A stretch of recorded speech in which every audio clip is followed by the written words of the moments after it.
48점을 받았습니다. 아, 그땐 진짜 눈앞이 깜깜해져가지고 이게 눈물도 안 나요.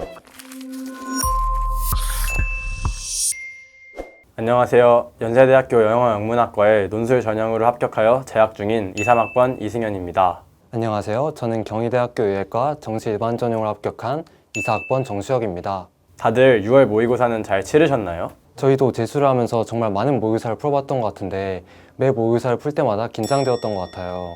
아, 저는 지금도 재수 생각이 가끔은 나네요.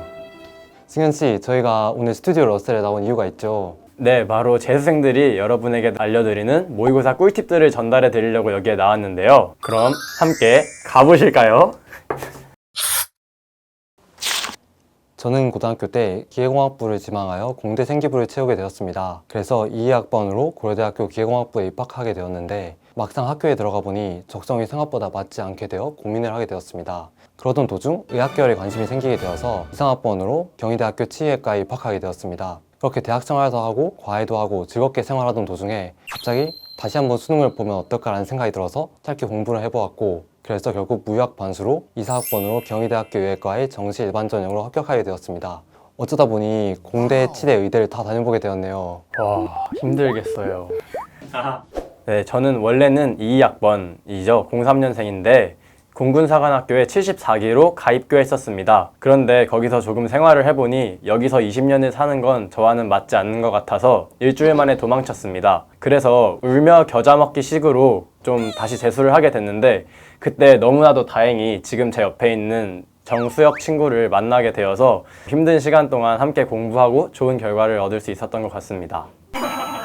저는 2, 3학번이기 때문에 2022년 6월 모의고사 성적으로 말씀드리겠습니다. 저는 국어는 100분이 100, 그리고 수학은 100분이 95, 영어 1등급, 탐구는 생윤과 사문, 응시에서 둘 다 만점 받았었습니다. 수혁 씨는요? 저는 22년도 6월 모의고사에서 국어는 100분이 97, 수학은 99, 영어는 1, 과탐은 각각 96, 99의 점수를 받았고, 그리고 이번에 가장 최근에 응시한 24학년도 수능에서는 국어 100, 수학 100, 영어 1, 과탐 각각 97, 98의 성적을 받았습니다. 휴학도 안 하고 참 잘하셨네요. 감사합니다. 6월 모의고사는 그 해의 첫 번째 평가원 시험이기 때문에 중요하지 않다고는 할 수 없으나 수능까지 아직 5개월이라는 긴 시간이 남아있기 때문에 그 사이의 공부 방법을 다시 한번 점검해 볼 수 있는 좋은 기회가 될 것 같아요. 부족한 과목은 어떤 부분이 부족한지 철저하게 분석해서 약점을 보완하는 것이 좋을 것 같고, 새로운 문제들을 많이 접하면서 낯선 문제가 등장했을 때 어떻게 대응해야 될지 대비해 보는 것도 좋을 것 같습니다. 그렇죠? 아, 네. 저는 6월 모의고사 끝나고 좀 그렇게 했던 것 같은데요. 이런 식으로 공부 방법을 바꾸는 것 말고도 저는 6월 모의고사부터 9월 모의고사 때까지 시험 운영을 바꿔보는 걸 저는 추천을 합니다. 왜냐하면 국어 모의고사 같은 경우에도 사람마다 문제를 푸는 순서가 다르기 때문에 자기에게 가장 맞는 문제풀이 순서를 찾기에 가장 좋은 시기가 6월 모의고사 직후부터 9월 모의고사 전까지라고 생각해요. 그리고 수시를 지원한 학생의 경우에는 9월 모의고사 성적을 바탕으로 수시 원서를 어디를 쓸지 보통 결정을 하잖아요. 그래서 9월 모의고사 때까지 본인 실력을 최대로 끌어올린다는 생각으로 가져왔으면 좋겠습니다. 국어 같은 경우에는 기출을 분석하는 게 가장 중요한 것 같아요. 저는 어렸을 때부터 책을 좀 남들에 비해 많이 읽은 편이라서 제가 왜 국어를 잘하는지에 대해서 이유를 몰랐었는데, 저보다 국어를 좀 더 많이 하지만 성적이 덜 나오는 친구들을 보면 어렸을 때 책을 많이 읽질 않았더라고요. 그런데 지금 6월 모의고사를 마친 학생들이 책을 많이 읽을 시간이 있을 수는 없잖아요.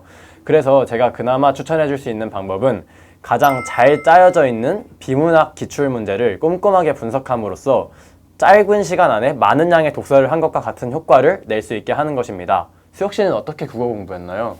사실 다들 국어가 되게 재능을 많이 타는 과목이라고 말을 하죠.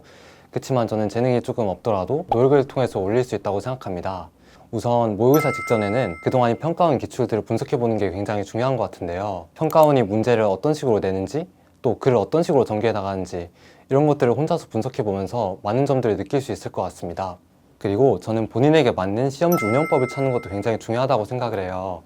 저는 화작, 독서, 문학 순서대로 풀었는데, 제가 원래 독서 지문에 좀 약한 편이라 독서가 지문이 어려우면 독서의 시간을 너무 많이 쓰게 되어서 시험을 잘 못 보는 경우가 많았습니다. 그래서 저는 이 부분을 해결하기 위해서 독서 두 지문을 먼저 풀고 나머지 한 지문은 문학을 먼저 풀고 다시 돌아와서 독서를 가장 마지막에 푸는 방식으로 했는데, 이렇게 하니 독서에서 시간도 최대한 아낄 수 있어서 저는 이렇게 여러분들이 다양한 시험 운영법들을 시도해보면서 본인에게 맞는 방법을 찾는 것이 가장 좋을 것 같다고 생각합니다. 아, 그리고 수혁 씨는 저랑은 다르게 수학을 진짜 잘하셨잖아요. 재수하는 데네. 혹시 수학도 좀 비결이 있을까요? 수학은 사실 기출은 물론이고 엔제를 많이 풀면서 최대한 많은 문제들을 접하는 게 중요한 것 같아요. 문제를 접할 때도 그냥 문제를 많이 보고 그냥 많이 풀기만 하는 것이 중요한 게 아니라, 이 문제에서 왜 이런 조건이 쓰였고 왜 이런 부분을 물었으며 이 문제들이 기출에서 어떤 아이디어들을 가지고 와서 냈는지, 그런 거 고민해 보는 게 가장 중요했다고 생각을 해요. 그리고 또 요즘 수능은 뒷번호라고 해서 앞번호에 비해서 꼭 어려운 게 아니기 때문에 본인이 문제의 유형과 문제의 조건들을 미리 확인해 보고 꼭 뒷문제가 어렵다는 생각을 버리고 뒷문제에 먼저 도전해 보는 것도 저는 좋다고 생각해요. 저는 외국어 고등학교를 나와서 고등학교 3년 내내 전공이 영어였습니다. 근데 수능날 영어가 89점이 나온 거예요. 근데 전 그걸로 최저를 맞출 줄 알고 당연히 준비를 안 했는데 89점이 나와서 이제 대입에 차질이 생겼었거든요. 그래서 저는 이미 영어를 잘하고 있는 학생들에게도 해주고 싶은 말이 있는데, 그건 바로 긴장의 끈을 놓지 말라는 것입니다. 아무리 영어를 잘해도 영어는 결국에 언어이기 때문에 계속 쉬다 보면 감을 잃을 수밖에 없습니다. 그렇기 때문에 저는 영어를 단어를 좀 열심히 계속 봐주고 일주일에 나는 최소한 영어를 3번은 하겠다, 이런 식으로 정해놓고 공부하는 걸 추천합니다. 또한 시험장에 들어가서 영어를 잘하는 친구들이든 못하는 친구들이든 시간이 남는 경우가 있을 텐데, 이럴 때 사회탐구나 과학탐구를 준비한다고 쉬지 말고 그 시간을 잘 활용해서 내가 이 문제를 푼 게 제대로 풀었나, 아니면 이 단어를 제대로 읽었나, 이런 걸 다시 한번 확인해보는 시간을 갖는 게 가장 중요한 요소라고 할 수 있을 것 같습니다. 요즘 들어서 교육 과정이 바뀌면서 사회탐구가 굉장히 중요해졌다고 들었습니다. 네, 맞아요. 심지어 의대를 지망하는 친구들도 사회탐구를 하려고 한다고 좀 들었는데 맞나요? 네, 맞아요. 그렇더라고요. 네, 그렇기 때문에 오늘은 제 과외 학생을 처음에 6월 모의고사 5등급에서 수능 당일 만점을 만든 비결을 공개하려고 합니다. 굉장히 간단한데요. 처음에는 그냥 기출로 개념 공부를 하는 것입니다. 그리고 그 기출로 개념 공부를 어느 정도 끝낸 다음에 사설 문제로 이제 자신의 실력을 채워주는 건데요. 만약에 우리가 유리병을 채워야 되는데 돌멩이랑 모래가 일정 양만큼 존재한다고 치면은 처음부터 모래를 쑤셔 넣으면 돌이 들어갈 수가 없잖아요. 근데 돌을 넣고 그 빈 공간을 모래로 채우면 유리병을 꽉 채울 수 있습니다. 그런 의미에서 저는 기출을 공부하는 것 자체가 그 유리병에 먼저 큰 돌을 담는 거다라고 생각을 했고요. 그리고 사설을 공부하는 것 자체가 그 큰 돌로 차 있는 유리병을 좀 더 꼼꼼히 세심하게 채울 수 있는 과정이라고 생각했습니다. 수혁 씨는 과학탐구는 어떻게 공부했나요? 승현 씨가 사회탐구에 대해서 너무 잘 말씀해 주셔서 저도 과학탐구에 대해서 몇 가지 얘기해 보려고 하는데요. 제가 과학탐구에서 가장 중요하다 생각하는 것은 첫 번째 개념이고 두 번째 문제풀이량입니다. 저는 농담으로 과외생들한테 개념 모르는 게 하나라도 있으면 수능장에 못 들어가게 할 거라고 말을 합니다. 그만큼 과학탐구에서 개념이 중요하다고 말할 수 있는 것이고, 개념을 어떻게 그럼 완벽히 외울 거냐, 분명히 외웠다고 생각했는데 뒤돌아보면 또 까먹고, 저도 그런 경험이 정말 많아가지고 저는 모르는 개념이 생기거나 헷갈리는 개념이 생기면 바로 노트에 따로 정리를 했어요. 그럼 그 모르는 것들이 쌓여가지고 하나의 노트를 만들면 그 노트를 다시 복습하는 방식으로 공부를 했더니 결국 저는 수능장에 들어갈 때 과탐 개념이 모르는 게 없었다고 자신할 수 있었습니다. 또한 저는 가장 많은 문제를 푸는 게 중요하다고 생각을 하는데요. 개념만으로는 만점을 만들 수 없기 때문에 엔제와 모의고사 등 최대한 많은 문제들을 풀면서 신유형에 익숙해지는 연습을 많이 해야 된다고 생각합니다. 그래서 저는 이렇게 많은 문제들을 접하고 풀어보는 연습을 하는 것이 결국 수능장에 가서 큰 도움이 되지 않을까 생각합니다. 좋은 조언이네요. 우리가 모든 과목의 성적을 한 번에 올린다는 게 정말 어려운 일인 것 같아요. 사실 저희 대학 동기들 중에서도 6월, 9월은 잘 못 본 친구들이 많이 있더라고요.